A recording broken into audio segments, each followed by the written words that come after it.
our goal is like as real estate agents is to first measure what we're doing to see like how far we're getting and how we're doing. And so like I might ask you guys like how do you think you're doing, and you'd be like I'm doing okay. Well, why are you doing okay? Because you're measuring transactions, or you're measuring, people writing offers. But like we should be measuring every step of the way. And the first one is always getting, when you've got a client or a lead or somebody that how do you get them out to look at homes in the first place? And that's what I was going to talk about today. So how do we get that first key performance indicator? So from a lead to an appointment set. So let's get them to that appointment set. So the first way that we're going to do this is with the initial contact. So they tell you never get a second chance to make a first impression, and in real estate it's never more real than that is, because from the minute that you call them or you meet them, that's your first impression, and you want to set the expectations, you want to set everything up front so that they know who they're dealing with. Somebody's usually going to decide within the first couple minutes whether you're going to be their real estate agent for the entire transaction. Now, of course, you can win people over and you can have a better impression the next time, or you can bring more value. But people will usually decide on that first phone call or that first meeting, if they're going to work with you or not. Yeah. Okay, so hold on one second. I'm going to see if I can just quit that.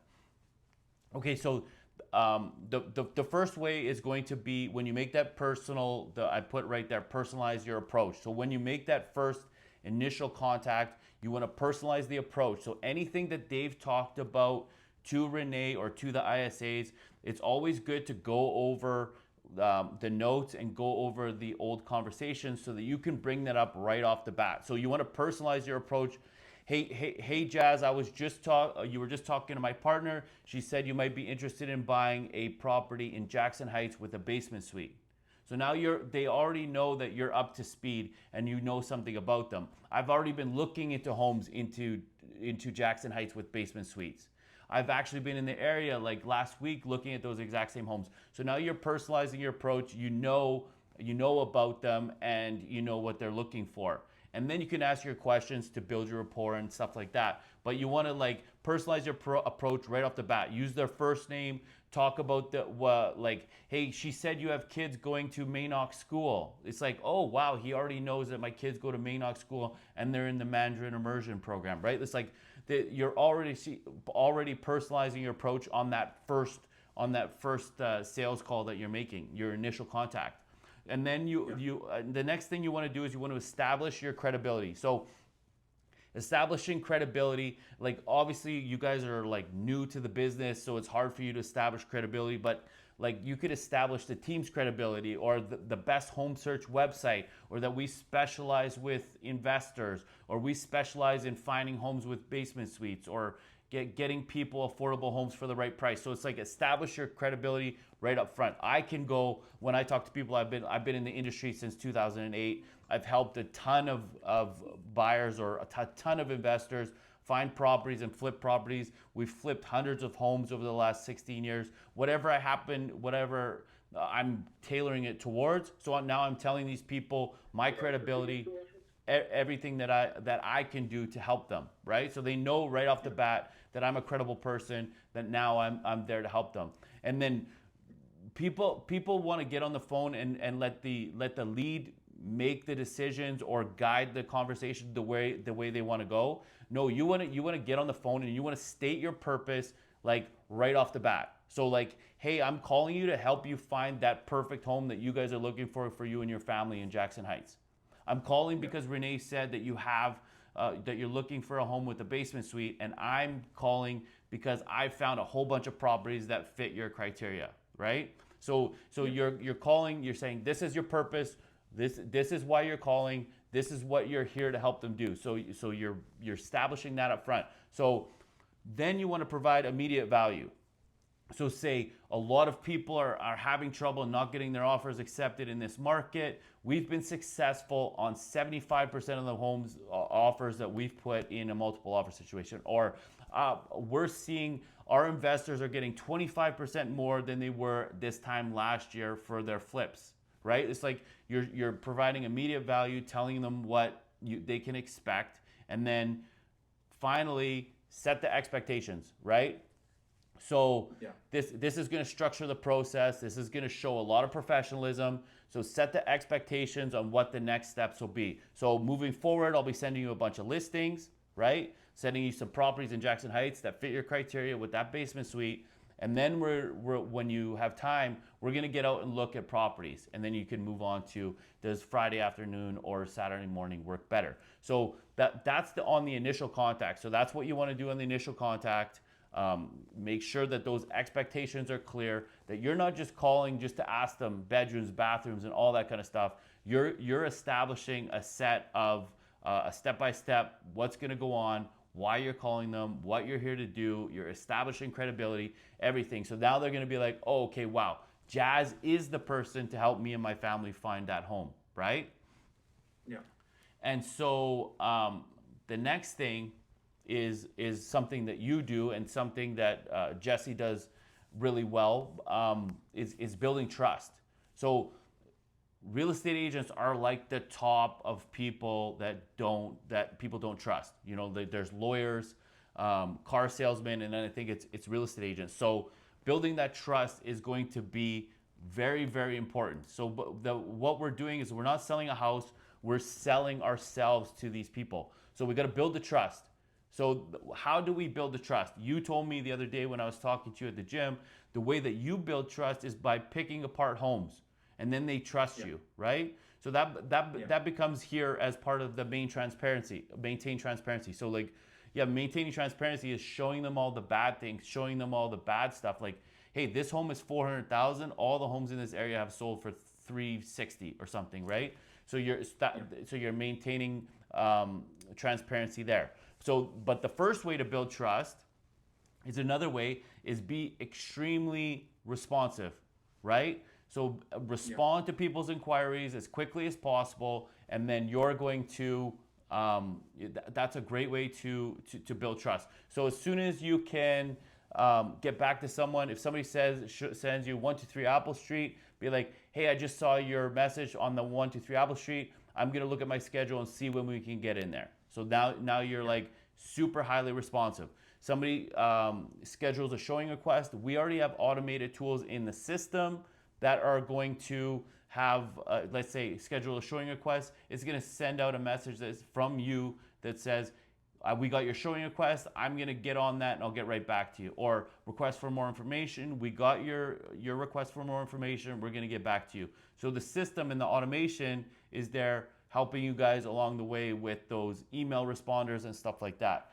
But as soon as you get a text message from your client, you should be responding. Just say, hey, I got your message, I'm just out with showings, I'm gonna get back to you right away, or I'm gonna set that up right away.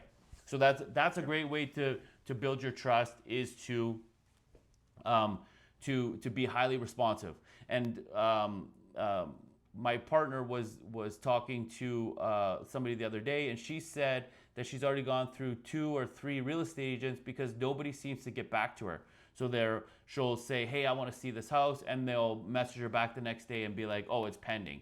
It's like, if you can get back to somebody within the first 5 minutes, that's going to build your trust better than anything. And I always ask people, like, what was your experience with a real estate agent? What did you like? And usually when somebody really likes their experience with the real estate agent, what they say to me is, it felt like I was their only client, right? And when in a busy market like this, it's so hard to make people feel like that we're their only client. But like, if you can make someone feel like that, even though they're not, you're gonna win them over.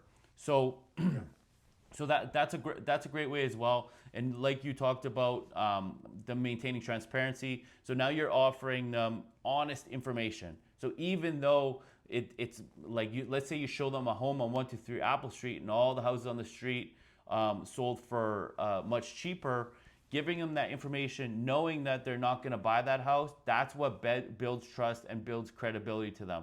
It's like, hey, you could sell me this house, and you're like, what you do, don't buy this house. I don't think you should buy this house, it's overpriced. But don't use that as your only strategy. Like, don't use that as your only strategy to build trust, is to bash other properties, right? You make sure you mix it in with this other stuff as well. So you can tell them about, hey, this one's on 123 Apple Street. It's sold. or they bought it for $100,000 less a year ago, right? That's a huge thing. Yeah. It's like, just so you know, they bought this for $100,000 a year ago. They're trying to make 100 grand. I don't think the market went up by 100 grand. So that's another way to like what you do. Also showing genuine empathy. So a lot of people that I talked to that didn't like their real estate agents, what they would say is the real estate agent didn't get me. They didn't listen to what I wanted. They didn't care about me. They didn't get me. And it's so like, if you can really show genuine understanding and compassion for whatever is going through their minds or whatever they're facing in the buying and selling process, you're gonna win them over. So it's like, hey, I know you guys need a home with 5 bedrooms. It's hard to find a home with 5 bedrooms. Or I know you guys can't afford a $400,000 mortgage, so you need to have that basement suite. It's like, I completely understand. I know it's frustrating when you're going into these multiple offer situations. It's like, we've been through it so many times, and we've seen clients happy, we've seen clients extremely disappointed. So you're understanding that, like, what's happening with them, you're understanding their problems, their challenges, and what's gonna make them happy. So literally, when you show empathy for their situation, people are gonna say, hey, he's on my side, because that's what all we want. A lot of times they think that we're on the seller side and they're on the buy side, and we're trying to get them to buy that house. No, remember, we're on your guys' side. We're trying to help you find your dream home. We're trying to help you get to the finish line. So make sure that you're showing empathy in their situation. And if somebody's scared, you want to say, I understand why you're scared. There's a difference between empathy and sympathy. Sympathy is when you feel the same way. Empathy is like, I understand why you're scared, but like, let me help you like get through the process, right? So you have empathy in their situation. You just don't need to be worried about it as well. So also, I put in here showcase, consistent communication. I missed that one. So consistent communication is making sure that you're communicating with your clients consistently. So always, like, no matter what, and this is gonna come into what you were just talking about, Jazz, is I gotta let the system handle it. Well, you should have consistent communication. Like, once you have that initial contact, then you should have consistent communication, and you should have a schedule of when you're going to consistently communicate. So it's like, hey, I'm going to call you on Friday. I'm going to call you on Monday. I'm going to follow up after I send you the properties. Like, they should know when that communication is coming. They should never wonder, I don't know when Jazz is going to call me next. Right? So if you can establish that consistent communication, and they know that you're going to follow up. Some people are only going to want to be followed up with once a week. Some people are going to need to be followed up with every day or every 2 days, because otherwise they'll go to somebody else. So at the beginning, you should be establishing those boundaries. How often would you like to be communicated with, and what channels would you like to be communicated with? Email best? Is text best? Is phone calls best? Are social media platforms best? Like, how do you want to be communicated with? Because I want to make sure you have a good client experience. And then I put also on there, showcase testimonials and reviews. This is a great way of building trust. Talk about, so you could send them obviously testimonials. You could send them like your reviews, or send them stuff of somebody you've helped just like them. But also showcasing like people that you've helped in the past with the exact same thing, and telling them the story. So we had a client that was frustrated about multiple offer situations. We started using our escalation clause, and then all of a sudden, they boom, on the second offer, they got the house that they wanted, right? So those are the first two things, the building trust. And then this is a big thing. This is a big problem that real estate agents have, is creating the urgency for people. So it's like, how much motivation do people have? And it's like, if they don't have the motivation, do they have any kind of urgency whatsoever? So in this market, it's so crazy. You guys have come in one of the weirdest markets in the history of what I've seen. Is like, it's been up and down, it's been busy, it's been slow. There's a lot of things going on, multiple offer situations. So you want to like highlight that for the client. This is what's happening in the market. This is what's happening in the market in specific areas. This is what's happening in the market in Edmonton. This is what's happening in the market nationally. because a lot of the national stuff will come here to Edmonton as well, and you could say this is what's happening. Remember, people are hearing the national, what's going on nationally. Oh, the real estate market is crashing. Well, is it crashing? Well, the real estate market is going up. Is it going up? So you can highlight national stuff, you can highlight Edmonton stuff, you can highlight stuff in each particular neighborhood, right? So showing them like the Real Estate Association of Edmonton, like charts and stuff like that, what's happening, pulling data from Jackson Heights and showing these are the properties with basement suites and what's happening with them. You can create graphs or anything like that. Social media stuff that you post, you can send that to them. So just having that highlight of market activity will create urgency. And literally, I just got off the phone with one of my clients, and he said, "Hey, that property we wrote an offer on, they sold for pretty much what we offered." I said, "Yeah, Brandon, but understand, you offered 775. They ended up accepting 777, 2,000 more, but you had a subject to the sale of home condition. They didn't like that part. So now it's like, now he's creating he's like, oh, we're going to run into that all the time, aren't we? Yeah, we are. We're going to run into that all the time. So now it's created some urgency for him in getting his house on the market and not waiting until he finds that right house. So it's like, because I highlighted that, now all of a sudden he's like, hey, we need to do this. Another way to create urgency is limited time offer. So talk to your mortgage broker and he'll probably tell you that there's a limited time offer if you close within the next 30 days of a 4.69 5-year fixed or something. You could have a limited time offer like saying, I'm going to pay for legal fees. For anybody who closes in July, I'm going to pay for legal fees, or so, anything like that. So a limited time offer that creates some sort of urgency. And then, like I just talked about, I put in here showcase successful case studies. Case studies is just a fancy word of your old client examples and what's happened with them. So telling a story about an old client and how they waited, let's say particularly that they found their dream home and then they waited till the next day to think about it, and there were 6 offers on the property. There was no offers the night before, and if they would have got their offer in, they probably would have not been in a bidding war. So it's like showcase studies and stuff that's happened to you in the past. If you have a particular situation and you want me to tell you a story about urgency, you could just say, hey, my partner Matt was dealing with this client, and I'll tell you a million stories of where people messed up. So it's like I have a whole bunch of stories in the back of my mind, and you guys should be thinking about this too when you are going through this. Is like, oh, this that just happened to me yesterday, I'm going to tell people like this forever because I never want it to happen to another one of my clients. So it's like something that happened to you, remember that story. There's stories that I've told people hundreds of times because I'm like, I don't want this to happen to people. Whether it's a multiple offer situation, somebody waiting, not using a inspection condition, whatever it happens to be, right?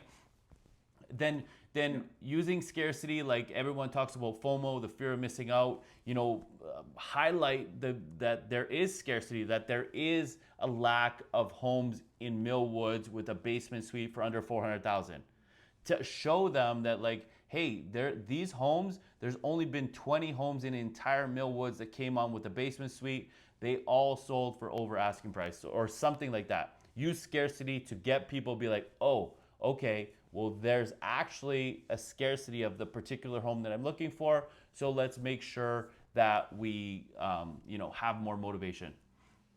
And then create time-sensitive action plans. So this is to create urgency. You want to create an action plan of what's the next steps, what are the next deadlines. So develop that step-by-step plan. So what we're going to do is we're going to get out tomorrow. We're going to look at some homes. I'm going to ask you continually when we look at homes, what if you like that home? If you don't like the home, we're going to get it off the list. If you have any kind of, positive towards the home, or you were thinking about writing an offer, I want you to think about that home very clearly, because by the end of us seeing all the homes, I want you to make a decision whether you're going to write an offer or not, because somebody else is probably going to write an offer. This property just hit the market, so somebody else is going to write an offer. So then we'll write an offer. Don't worry, you'll have contingencies, you'll have inspection conditions, so you can you still have a way out, but you have that step-by-step plan that you tell them, like, hey, we're getting out tomorrow, but you want to be thinking about writing offers the whole time,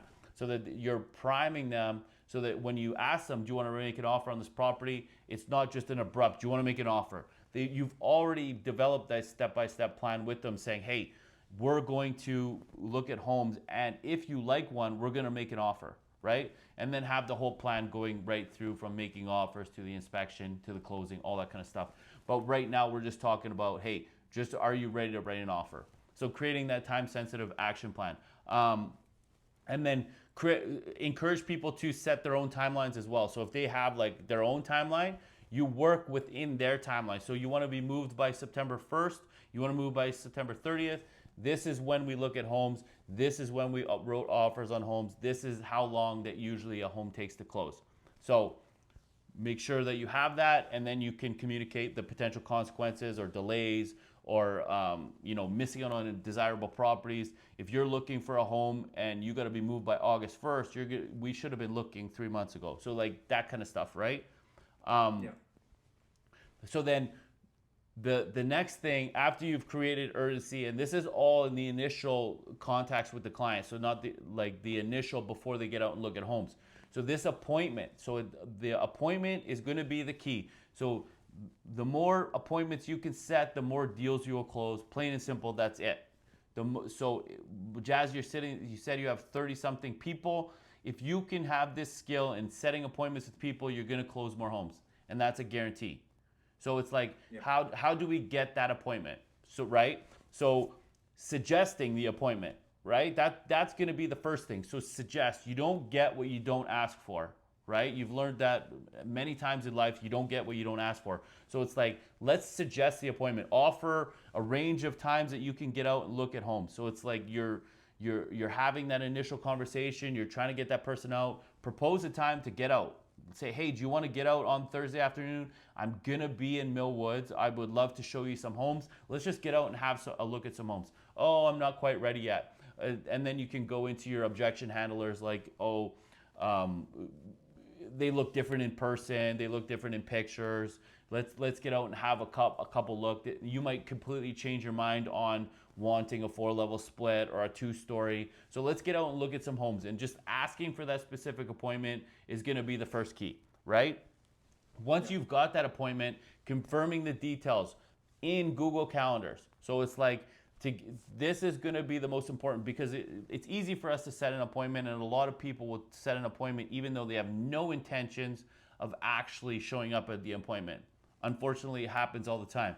So putting it in Google Calendars, having that appointment set out with the place that you're meeting, a nice name for it, because it's going to go on there, a reminder 30 minutes before, an hour before, a day before, whatever you want in there, and then making sure that they confirm that appointment, sending a follow-up text as well. So you're going to send out the Google Calendar invite, make sure that they confirm it, send a follow-up text telling them that you send them the Google Calendar invite, making sure that they accept, and so that you know that they fully intend to be there, and now it's in their Google Calendars. Whether they use Google Calendars or not, it's in their Google Calendar. And then, so you want to confirm that, make sure that they know that you're confirming, and then prepare the lead for the appointment. So tell them what to expect. Sometimes you could do this on the phone. Sometimes you could do this in a brief follow-up email, but this is going to show professionalism. So what to prepare for the appointment, what they can expect at the appointment, right? So this will help manage their expectations of whatever's going to go on, and that it's going to set you apart from other real estate agents, because most real estate agents are just going to say, hey, I'll see you there at 5. They don't send a Google Calendar invite. They don't send a follow-up text. They don't send a follow-up email. So now you can share with them what to expect on making an offer on a property. You can send them to a landing page. You can send them the next steps. You can send them how to write an offer. Suggest that they bring a pad of paper. Tell them you're going to bring them all the highlight sheets. Send them all the highlight sheets before. Ask them to come up with a list of questions and bring them to the appointment, right? So it's like you're already setting the relationship up on the right foot by saying, hey, this is important. What we're doing, we're going out and we're having an important meeting. So do that. And then the affirmation, I could tell you, if you send, I know a lot of people are going to disagree or not want to do this, but I'm just going to tell you because this is probably the #1 way of getting people to commit to you. Send an affirmation video saying, hey Jazz, I look forward to meeting with you tomorrow in Jackson Heights. There's another one that popped up. I'm just gonna send it over to you. Let me know if you want me to add that one to the list. Otherwise, I look forward to meeting with you tomorrow afternoon. Have a great day. You send a video of that to the client. I guarantee you your show up rate goes significantly higher than without that. A lot of people will send a confirmation email or a confirmation text that says, hey Jazz, are we still on for tomorrow? Like, that people just are, you're basically saying, hey, are you sure you still want to meet me tomorrow, Jazz? No, don't ever do that. It's an affirmation, it's not a confirmation. So you're literally saying, I look forward to meeting you tomorrow, this and this and this, right? Throw them some more value out there. So it's like, have that affirmation, you're gonna get way better show up ratio, and then offer flexibility for them too, right? So if for some reason they're saying, they're coming right after work, it's like, I understand if, traffic gets busy or anything like that, just let me know if there's anything that's gonna mess up the appointment and we'll just cater around your schedule, right? So just have that in your back pocket well. And then the next one is leveraging technology. So a lot of this technology stuff is going to go in the background to us, but you guys can utilize it as well. So I put on there, utilize social media platforms, but you don't really have to worry about this. You can use social media with clients, like sending them. So for example, somebody called on our new flip in St. Albert. So what I did is I sent them the video of me walking through St. Albert on social media. So now they're going to my social media platform, and I sent them the links to the past tours that I did on other flips I did with this exact client. So I said, here's the layout of the house when it was at framing stage. Here's previous flips that this client has done. So I'm sending them to social media to look at it. Now they're gonna, and I haven't even set an appointment yet with this person. So now they're gonna look at me, it's gonna be familiar, they're gonna see my face, they're gonna see the branding and the logo and all that kind of stuff. So you can really utilize social media like that to build the relationship before the relationship even happens. And so with us, with social media, just so you guys know, if somebody's looking in Mill Woods for a $400,000 house and they leave, like some of your leads are looking for stuff, Jazz, we have a retargeting campaign that goes out that will show them ads for properties in Mill Woods for $400,000 and bring them back to the website. So it's a retargeting strategy that we use on social media. You don't have to worry about that. But when a lead is looking for a specific property, we retarget them with properties that they're looking for. So it uses their search criteria, and this is why it's so important to have the search criteria set up perfectly, is because we use that search criteria to retarget ads at them. So that's really good as well. So using social media, virtual tours. A lot of people don't click on the virtual tour part, especially older generation. They don't even know how it really works. So if you can look at one of the properties that they looked at and they haven't requested to see it, send them the virtual tour and say, hey, did you see the inside of this? Then they get the 3D tour or a video. I don't like really sending them to somebody else's Instagram or anything if they put the video on there, but I like using the virtual tours. And then the CRM software. So the CRM obviously has some pretty crazy stuff going on in the background, so that we're doing if somebody looks at a property 5 times, all that kind of stuff. So before they get out and look at homes. But if there's anything that you guys can think of that you would want in the CRM that you would want it to do, like Jazz has already told us, like he wants the leads to have 2 bedrooms, 3 bedrooms, all the search criteria. So we've created that. If there's anything that you guys want to put into the CRM to make it better or more automated, then we can do that. And then of course the automated emails that go out. So before that client even gets out and looks at homes with you, they are getting like, oh, how to make an offer on a property, am I pre-approved? All these kind of videos on these email campaigns that is really gonna like convert them. And they're gonna see us, they're gonna see the branding, they're gonna see my face, but you can obviously refilm those videos yourself and send them out. and now you're establishing credibility that way as well. So technology is huge in that case. And then the last one is going to be overcoming the objections, right? The worst objection there is I got to talk to my wife, right? And if anybody's worked in the car industry, they know that a guy comes into the dealership and he's sitting in that car and he wants it, and you know that you could sell him that car. The only the only objection that you can't handle is I got to talk to my wife, because he gets to leave the dealership at that point. There's a way to overcome it. You'd be like, okay, let me ask you this: if your wife was on board and said yes to this car, is there anything else holding you back from moving forward today?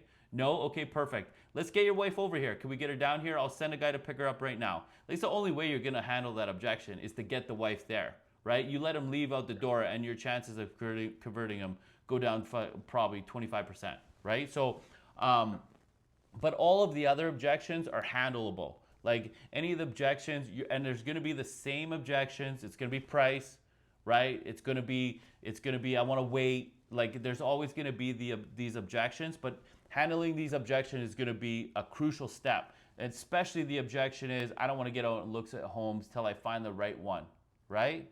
But you can get them out and get them out to just see any home so that you can sell them on yourself. So the first thing when you're handling these objections is to listen, right? Make sure that you're listening so that you really know without interruption. Let them talk. And as real estate agents, we want to steer the conversation how we want to steer them. But if they have an objection, you really want to listen to what they're saying so that you can have the right response in the back end. So it's like, if I understand this correctly, the only thing that's really holding you back from this home is the price, right?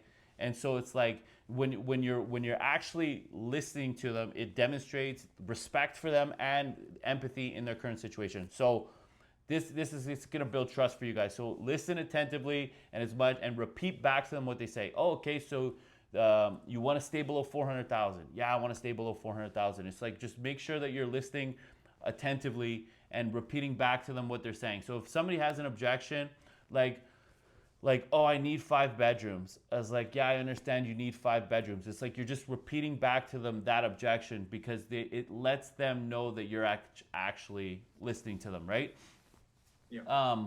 And then provide practical solutions. So the practical solutions is like, once you've identified their concerns, provide anything that's practical that tailors that to their situation. So it's like, I really need a home with a basement suite. Okay, what if we could find a home without a basement suite, but we could find someone to put a basement suite in it? So it's like, that's a solution to their objection of, I need a home with a basement suite, right?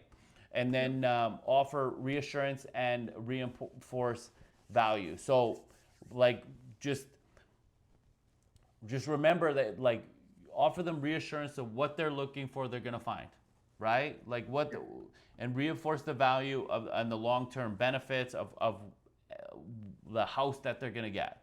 So it's like, potential appreciation, or the location, right? Like, okay, the advantages of being downtown, the advantages of being in Windermere, lifestyles, like if there's a swimming pool nearby, or a rec center, or whatever it happens to be. So it's like, make sure that you are reassuring that they don't want this particular, or you have an objection on this area, but reinforce the value that comes with it, right? And then of course, then we've got the evidence and the case studies, the just show examples of people that have bought a home or were scared about buying a home or anything like that. And then you can talk about, like, I completely understand your situation. I had a client in the exact same situation. This is what we did. Oh, we're thinking that we're overpaying for this house. I had a client in 2021. They were thinking the exact same thing. That home now is $75,000 more than when they bought it. So they were thinking that they were overpaying. They actually underpaid by $75,000 compared to today's price. So, you always want to be working with the people, and then present be patient and empathetic, right? So it's like, it's not always about like, let's go, do this. It's like, you want to be empathetic in their situation, and if like there's hurdles that they need to get over in overcoming these objections, sometimes it just takes time. So we can go over a whole thing on objection handling, but at the end of the day, it's just like just remembering. The one thing about objection handling is when somebody says any objection, like I have to talk to my wife, they'll have to talk with my wife. I always isolate that objection. I make sure that that's the actual true objection and that's the only objection. Okay, perfect. If your wife was on board with buying this home, is there anything else holding you back? So it's like, Yeah. if the answer is anything but no, then you've got to handle that objection too. So no, no, if my wife's on board, I'm fully on board with this. Perfect. So let's talk to your wife about it. If they say, oh yeah, if my wife's on board, I still need, it's just a little bit too expensive. So the true objection is the money, not the wife, right? Oh, it's just not in my right neighborhood. So the true objection is the neighborhood, not the wife. So it's like you want to make Yeah. sure that you're handling that objection. Anytime you handle that objection, isolate it so that they can't get out of it slippery, right? Like, oh no, it's not. I don't want to pay this much money. Okay, but if you paid the price that you wanted for this house, is there anything holding you back from making an offer? No. If I could get this house for the price I want, then I'd be willing to move forward. Boom. Okay, so now you know the objection is the price. So now you just got to handle that one. So that's what I always do when the objections come in. Yeah. No, makes sense. Okay, hold on. So any questions? No, I don't think I have any questions. I think there are some good ideas, definitely to use. Josh, what do you got? No, that's really good. Because you have you, Hear me okay? now we can, yeah. Can you hear me? Yeah. Okay. Yeah, no, that's good. I mean, you can tell that it comes very naturally for you with like the objection handling. I feel like vetting right at the start is probably important to know, okay, is it like, do these people need to go back in school and like, because if they're not ready, like, what are your thoughts? If they're actually not ready to go out and see a place, like the time based on timelines or approvals or whatever it is, like, if they're not ready to buy for 6 months, do you still take them out so you kind of state yourself as their realtor, or like, what if they're planning out further? What are your thoughts on that? Yeah, so I would create a strategy behind each particular client. So if they're 3 months out, I would have a strategy on like, okay, I'm gonna follow up with them every 2 weeks, and if until they're ready to go. But my goal is to get people ready to go, right? It's like I think of it like Tinder. Like you're on Tinder, but like you want to take these chicks out on a date.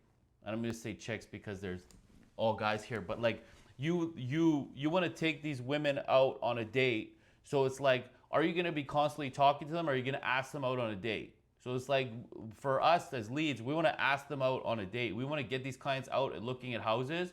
And a lot of times when somebody tells you 6 months, it's half that. When somebody tells you a year, it's half that. When somebody tells you that I want to move in 2 months, they're gonna buy a house tomorrow. So a lot of times it's not actually a true objection. The fact that I want to wait, and I always wanted the objection. Like the objection handling does come naturally because I've done it so many times. But what particularly are you waiting for? What is this significance about 6 months down the road that has you wanting to wait? So it's like, what is that significance of the 6 months? Oh, we just don't think that we can find the house that we want. Okay, so like now it's just the house that we want. Oh, we want to save up a down payment. Okay, what if they were trying to save up a 20% down payment and now you can get them a house with 10? So it's like you want to make sure that we know why. And I bombard Renee with this all the time. She'll tell me something. They want to wait 6 months. Why? They don't want to buy until the springtime. Why? Like if you got to find out the why first, and then if you have to nurture someone for 6 months, then nurture for someone for 6 months. But I wouldn't, like, as you guys on the team, if somebody's 6 months out, I would send it back to Renee. Unless you've built a good relationship with them, then I would keep them because I would like to talk to them. And as those 6 months go on, I'm gonna build a better relationship with them. And the best part is that for each person that you're working with in those 6 months, for each time that you touch them, for each time that you provide value, you're making deposits in the relationship account. And the more you make deposits, the more you can ask for withdrawals. So every time that you give them something of value or help them or show your value, you're making a deposit in the account. That person is going to be way more likely to refer you business. So it's like you could send them back to Renee, but that person that you're going to have a relationship with is going to send you business. Like, didn't Jazz, you have some clients that didn't buy a house from you that sent you like their friends and family, right? Happens all the time. It happens all the time. So I like to build those relationships. Of course, if you're out of time and you're showing like constantly throughout the week, it's gonna be tough. But like, yeah, you wanna build that relationship as much as you can, and especially starting off new. You guys want to build it. Like our database has 25,000 people, right? You guys might have like 50 or 100 or whatever, and most real estate agents have zero. Most real estate agents have a database. Your database is your business. Show me how big your database is, and I'll show you how much money you're gonna make in the next 5 years. Like it's literally like it's a constant. So I want to when I go anywhere, I'm talking to everybody, and I'm always talking about real estate. I'm always talking about the market, and because I'm building up, people are constantly going inside of my database. Everybody I meet, right? And like Josh, you and I talked about doing that for your sphere of influence and stuff.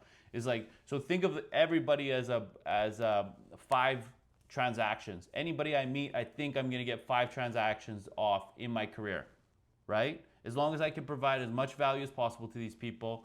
I think there's a book called The Go Giver. Go give out as much value as you can, and it's gonna come back to you tenfold, right? But ask if you want to send somebody back to Renee, make sure you ask them for the date, like a bunch of times, right?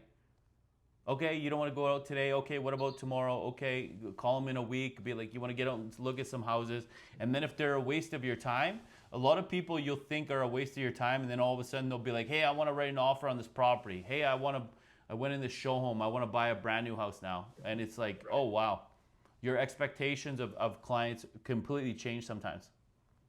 Somebody you think is going to buy 700 acres of land ends up buying a penthouse in downtown Edmonton. Like it's crazy.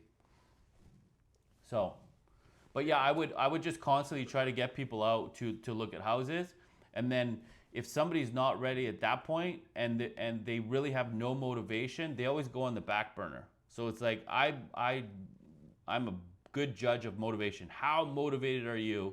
And like, what needs to happen to make you motivated? What needs to happen to create urgency?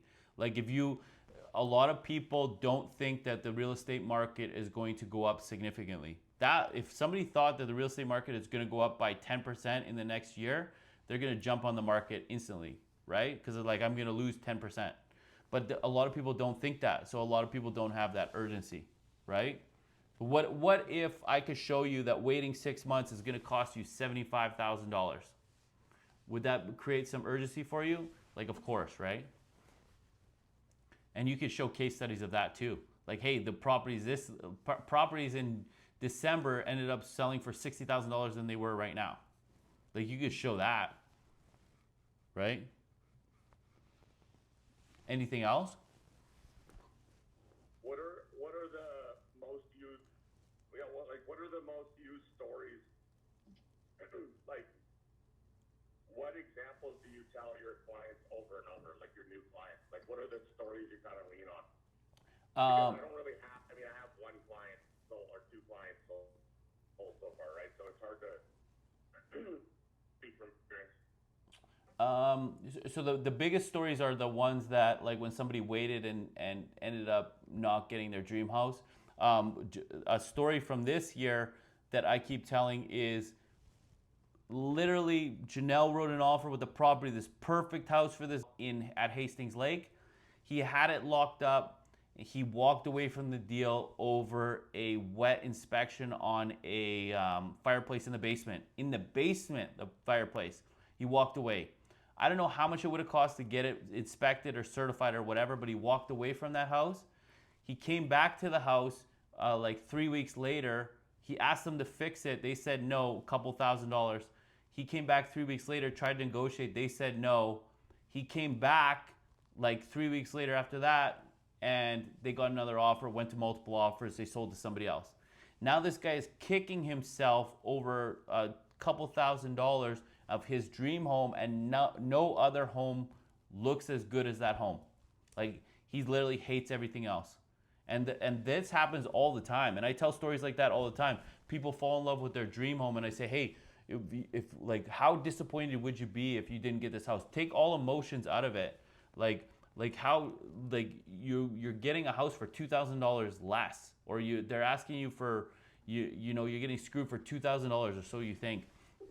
So telling stories like that of when people got extremely disappointed, telling stories when somebody lost in a multiple offer situation, like you have a couple of those stories. Somebody in a multiple offer situation going less than asking price, or in a market like this going way below asking price. It's like that. Those are good stories to get people to write higher offers, right? I've been working with her for a year, and she wrote under like 10 times, and then all of a sudden she goes 20 over and gets it instantly. You know what I mean? So telling stories like that. Anytime somebody would be disappointed, I would tell that story. Right? It depends on your current situation. What do you want the client to do? You want the client to write a competitive offer in a multiple offer situation? Talk about when your clients wrote under, or talk about an escalation clause when your client won. It's like that, so that solves that problem. If a client's objection is I want to wait, talk about a client waiting. I have a client that was looking in December of last year, ended up buying in like April or May, paid literally $50,000 more. That's a story I would tell right there. So it's like, it depends on what you're trying to get your client to do, what kind of urgency you're trying to get your client, what decision you're trying to get your client to make. And you're like, we're always trying to get them to make the decision that's in their best interest, right? But it's like, how do we push them over the edge, right? Somebody buys a house and it's doesn't do an inspection. I had a client didn't do an inspection. The house looked pretty shoddy. They get in there, there's $50,000 worth of work that they didn't think, $100,000 worth of work. Like, it depends. What do they actually want to do? The interest rates, there's a ton of people that didn't lock in, didn't get pre-approved, didn't lock in their rate. The rate went from like 3.5 to 4.5 in literally like a 2-month span, and didn't lock in, and 1% on their mortgage is huge. So I tell that story all the time. It just all depends on where they're at. It's funny, Josh, you froze with like just holding your glasses. He's just like this. You have any questions, Jazz? No, I think okay, so here's something off topic. Now I'm seeing, like, there's property that came in the morning, and it seems like a catch on paper at least. Do you send it to everyone on your CRM? Yeah. What if it more than 1, 2, 3 people come back and they're like, we want to write an offer. There's I'll handle that objection with you when it happens, or I handle that situation when it happens. Basically, what I do is I say, look, I'm gonna present. You disclose it. So say, hey, I have another client that's writing an offer on this property as well. I think it's a great property. I'm gonna offer the exact same advice to them as I offer to you. These are the comparables. This is what I think the offers will be at. Tell me which one to write an offer. Obviously, I can't tell you what my clients are offering. We don't know what anybody else is offering. This is what we're gonna do. And then you give the same advice to the other people. And just, they'll respect you for being like fair and transparent and upfront. I just wanna let you know that I sent this out to 40 people this morning, and I'm writing 2 offers, right? So it's like, you're one of them.